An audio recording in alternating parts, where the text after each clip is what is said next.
Hey friends, sorry I'm not with you today. Today's a review day, and so we are just finishing up chapter 5, and we're going to be doing a couple of review activities. Next class, we're going to take our practice quiz from chapter 5. So today is a review day in order to prep for that. So let's go ahead and get started. Let's look at our calendar here. All right, so on our calendar, here we go. So I'm not going to collect this homework on page 376. I'm not going to collect that because I want to make sure to go over any homework questions that you have. So go ahead and hang on to your homework, and I will go ahead and collect it all the next time I see you. All right, so today we're going to do some multiple choice review, and we're going to do a Frappy. If you don't have the formula sheets, you should grab one and we're going to hand out the multiple choice problems here. So you've got 8 multiple choice questions, and we're going to give you about 10 to 15 minutes to work on these questions. Probably 10 seems reasonable. And so we're going to go ahead and look at the timer and come back in 10 minutes with the answers. Okay, so can you please be working in your table groups, and we'll be back in 10 minutes. All right, so we are back. Let's go ahead and go over the answers together. Number 8, the answer is D. Number 11, the answer is B. Number 15, the answer is D. Number 22, the answer is D. Numbers 30 and 31 are both B. And numbers 39 and 44 are also both B. Okay, so if you need to see why, on Canvas, I went ahead and included the worked out solutions. So you're welcome to go and double check them. The cards got switched when I made the copies, so know that this one's number 8. They kind of go in opposite order. So you can check your answers on Canvas and see why it is that you missed, if you missed any questions.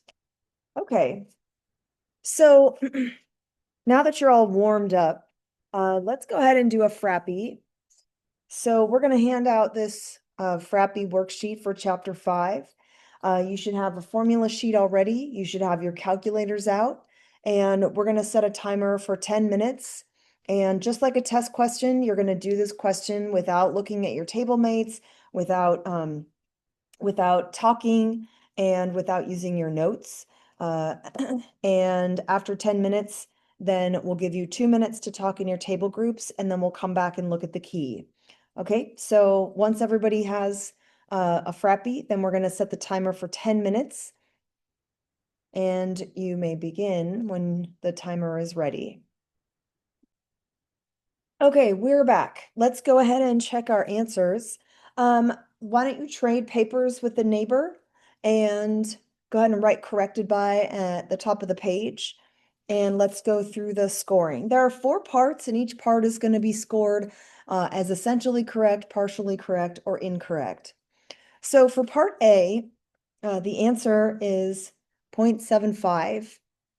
So to get credit here, you have to have 2 things. You have to have the probability, and you have to show the correct fraction. So you have to have the correct probability of 0.75, and you have to have work shown. And so you can have that work by showing a table, if you have a 2-way table, and then you've got your 30 out of 40, which is a 0.75 probability.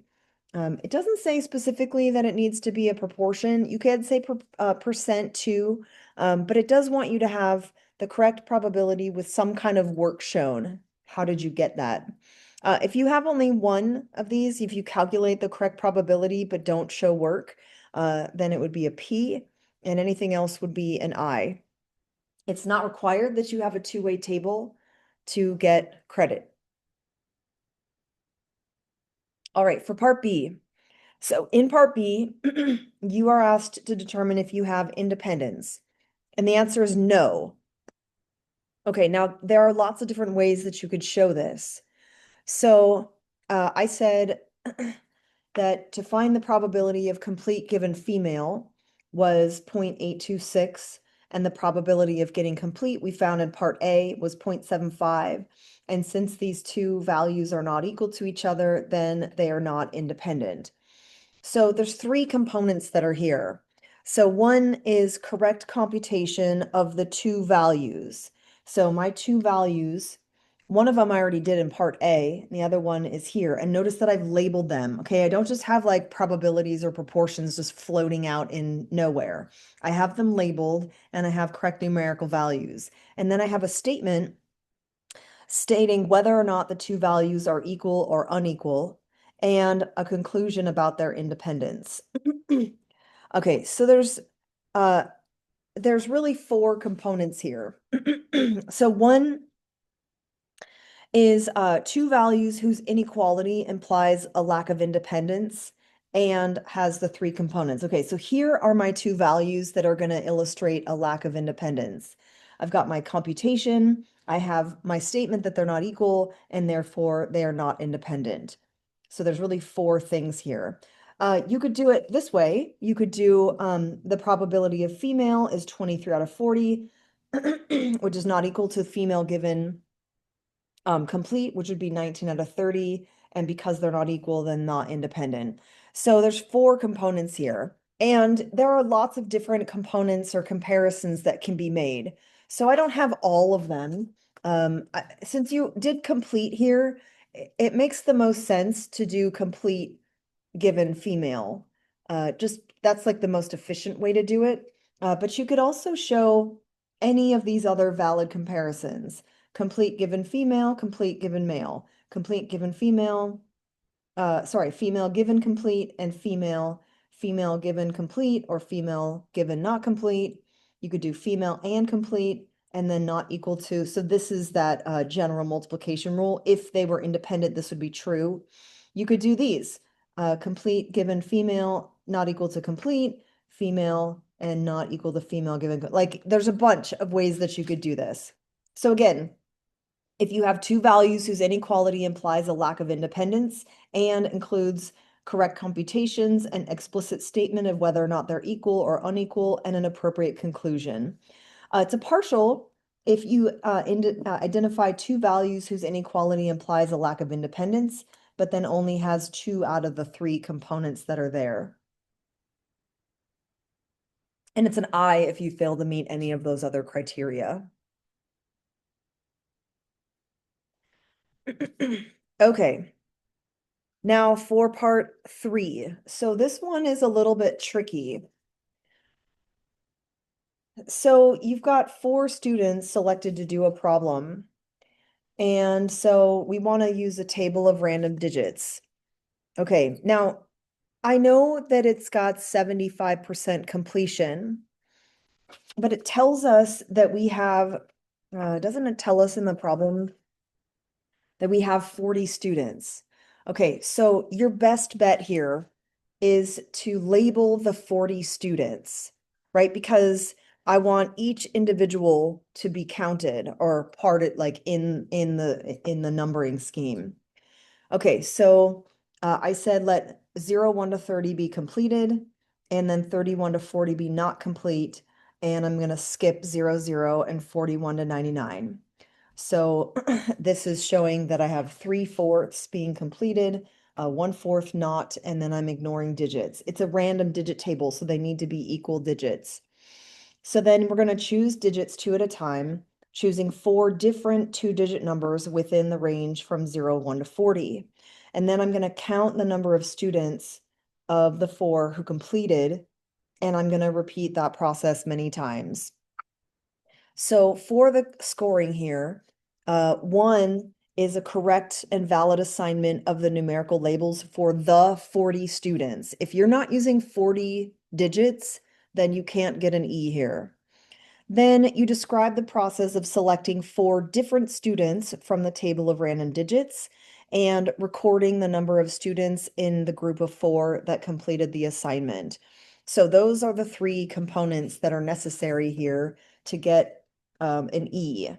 It's a partial if you have only 2 of the 3, otherwise it's an I. Now, there are some notes here too. So it says a valid assignment of numerical labels means that each label is the same length and each student who completed the assignment has a 3 out of 4 probability of being the first student. And then a 29 out of 39, or a 30 out of 39 of being the second student, right? Because I'm selecting them repeatedly. And so the probabilities are changing and I need them to change appropriately. If the response doesn't make it clear that the sample's being selected without replacement, then you don't get credit for the second component.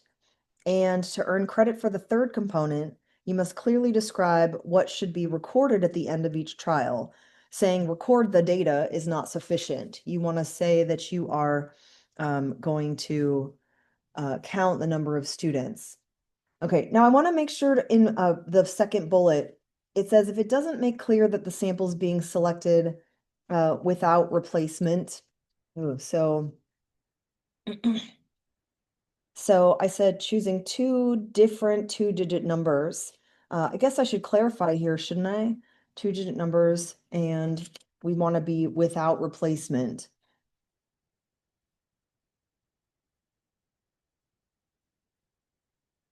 So it does say in the key here that we want it to be explicit or clear. Honestly, for me, like I feel like if you just don't say anything about replacing, then that indicates that you are not replacing. But I guess to be clear, we should have that without replacement there. All right, and it doesn't say, it says it's not necessary to include a statement of how to calculate the probability because that part is going to happen in part D. Okay, so then in part D, you actually have to do the thing. So you might have a different result depending on how you did your digits. So for me, I did my two-digit numbers and I just said yes or no. And yes, obviously, meaning I'm selecting someone that completed their assignment, and no meaning not. Okay, so in my first trial, I had 3 out of 4. In my second trial, I had 2 out of 4. In my third trial, I continue where I left off and just go to the next row. And in this third trial, I have 3 out of 4. And so collectively, based on my 3 trials, I had the probability of getting 2 or fewer completed assignments is only 1 out of 3. I had one trial here, 2/4, and this was 2 or fewer out of 3 total trials. So my probability estimate is 1/3. Okay, the scoring for this. So there's 2 components. You use the table of random digits either by marking on or above the digits in the table or rewriting the digits used in each trial to complete at least 3 trials and uses clear annotations, including the number of students that completed the assignment in each trial. So you have to report the results of each individual trial to get credit for that first component. And the second component is calculating the probability consistent with the results of your simulation, clearly indicating that this is an estimate by saying estimated or using the approximately symbol. If you have those two, then it's an E. If you have only one of those two, it's a P. Otherwise, it's an I. So for this problem here, E's are worth 1, P's are worth 1/2, and I's are worth 0. And if you are between scores, then remember that you would round up if it's good communication and round down if it is not. And go ahead and return them. They should have a score out of 4. Okay, now I do want to go through and talk about some student responses. Just because probability, I know like it's one of those things that like feels it's easy for some, but you can get tripped up pretty easily as well. So I have some student results here, student responses, and I just want to go through the 2 of them. And I know you don't have them, so just I'm going to have you pay attention up here for a minute. So this first student, here is the results for this first student's responses. All right, so here's what they had for number 1. And so would you give this student an E, a P, or an I? So hopefully you said E. They had the correct probability and they had work shown in two different ways. You only need one. So this student earned an E for this portion. Here's part 2. So they have female probability, female given complete probability. Because they're not equal, they are not independent. Is the student getting an E, a P, or an I? I hope you said E, because this is correct. Here you have two relationships that would justify independence. You've calculated and shown they're not equal and made a decision. Okay, now this student did not get full credit on any of the second two parts. Okay, so here's number 3. It says using 2-digit numbers from 00 to 74, students who completed the assignment, and 75 to 99 students who didn't. You're going to read left through right on the table, looking at the first 4 2-digit numbers, skipping repeats, count how many numbers are from 0 to 74, and those 4 numbers are going to record whether or not there were 2 or less, and so on with the next set of 4 numbers, etc. So this student did not get full credit here because of their assignment of the digits. So in their assignment of the digits, that's the deduction. So for the first student, it would be a 75%, 75 out of 100. But the second person would be either 75 out of 99 or 74 out of 99, which is not the correct conditional probability. So this student earned a P for this portion. Okay, now they went ahead and they did their trials. And so they have CNCC, so that's completed and not. Okay, now they just did it very, what's the word I want to say? Like it's not a lot of fluff, it's not a lot of labels. That's okay. You don't have to box the whole trial. And you don't have to say trial 1 is 3/4. This is very minimal. Okay, and so that's fine. They used their method in part 3. And as long as you use your method correctly, you can still get an E. But this student missed.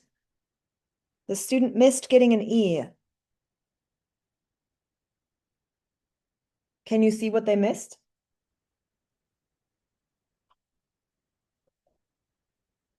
Hopefully, you recognize that it's right here. They should say approximately 0. You have to say that you are estimating the probability from your simulation. You can't say definitively that the probability is 0. You have to say the probability is approximately 0 or is estimated to be 0. So this student earned a 3.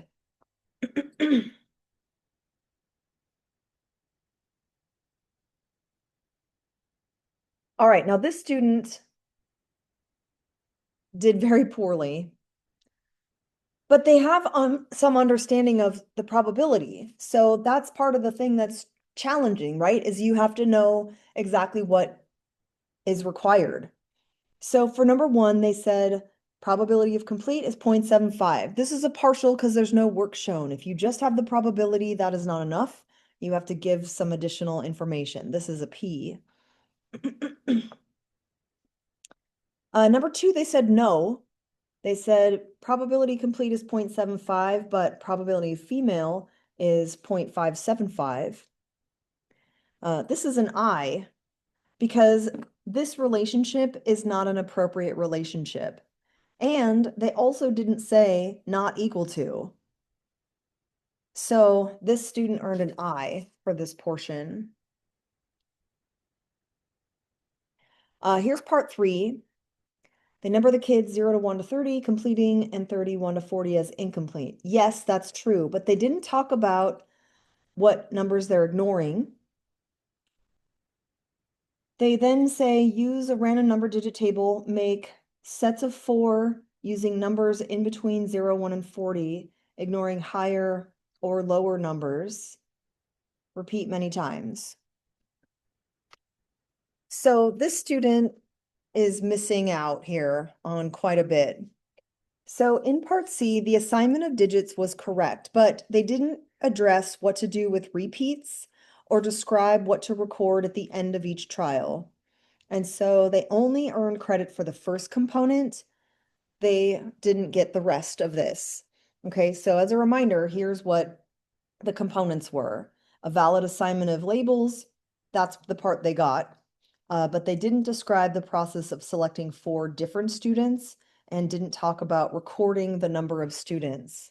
They just said repeat many times. They didn't say what to record. And then finally in part D, or part 4 rather. So here's their work for part 4. So they don't have any labels here on the table of digits. They do have a result though. It says in only one of my 3 trials did I find 2 or fewer students that did their assignment. Therefore, the probability is approximately 1/3. So there's only 2 components. Component 1 is using the table of random digits to complete 3 trials using clear annotations. And then component number 2 is calculating probability consistent with the results of the simulation. They actually earned a P here because they did part 2, but they didn't do part 1. So they did get a P because they reported the results of their probability. So they had a P, I, and a P, and this student earned a 1. Okay, so I will put the full and complete solutions and the rubric on Canvas so you can take a look at that more in detail if you'd like to see the scoring guidelines. So what we're going to do then is we're going to give you some time to review. You should be getting the probability review packet, and so you can have the rest of the time today to be working on the review packet, and this is your homework for tonight. All right, I will see you guys next time.